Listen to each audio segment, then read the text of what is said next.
بسم اللہ الرحمن الرحیم۔ سامعین کرام السلام علیکم۔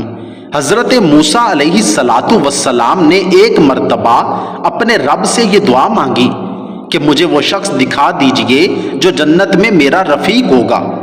تو اللہ تعالیٰ نے فرمایا کہ فلاں شہر چلے جاؤ، وہاں تمہیں ایک نوجوان قصاب ملے گا جو جنت میں آپ کا رفیق ہوگا۔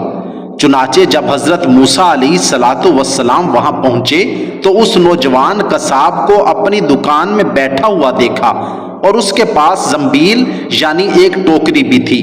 اس نوجوان قصاب نے حضرت موسیٰ علیہ السلام سے کہا، اے روشن چہرے والے، کیا آپ میرے ہاں مہمان ہونا قبول کریں گے؟ تو حضرت موسیٰ علیہ السلام نے رضامندی ظاہر فرمائی اور اس نوجوان کے ساتھ اس کے گھر کی طرف روانہ ہو گئے۔ گھر پہنچ کر اس نوجوان نے حضرت موسیٰ کے سامنے کھانا رکھا۔ اسی دوران حضرت موسیٰ نے یہ منظر دیکھا کہ وہ نوجوان جب کوئی لقمہ کھاتا تو 2 لقمے اس ٹوکری میں رکھ دیتا۔ اسی اثناء میں گھر کے دروازے پر دستک ہوئی تو وہ نوجوان دروازے کی طرف لپکا اور وہ ٹوکری یوں ہی چھوڑ دی۔ حضرت موسیٰ علیہ السلام نے اس ٹوکری میں جھانک کر دیکھا تو اس میں ایک مرد اور ایک عورت نہایت ہی بڑھاپے اور کمزوری کی حالت میں موجود نظر آئے۔ جب ان دونوں نے حضرت موسیٰ کو دیکھا تو مسکرائے اور ان کی رسالت کی گواہی دی اور فوت ہو گئے۔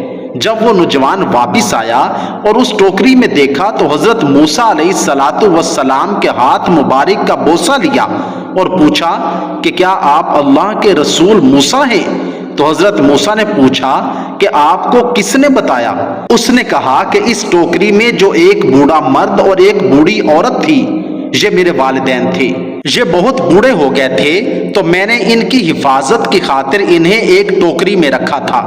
میری عادت یہ تھی کہ میں ان کو کھلانے پلانے کے بعد ہی خود کھاتا پیتا تھا، اور یہ میرے والدین ہر روز اللہ تعالیٰ سے یہی دعا کرتے تھے کہ انہیں مرنے سے پہلے حضرت موسیٰ علیہ السلام کی زیارت کرا دے۔ تو جب میں نے انہیں دیکھا کہ وہ فوت ہو چکے ہیں تو میں جان گیا کہ آپ ہی اللہ کے رسول موسیٰ ہیں۔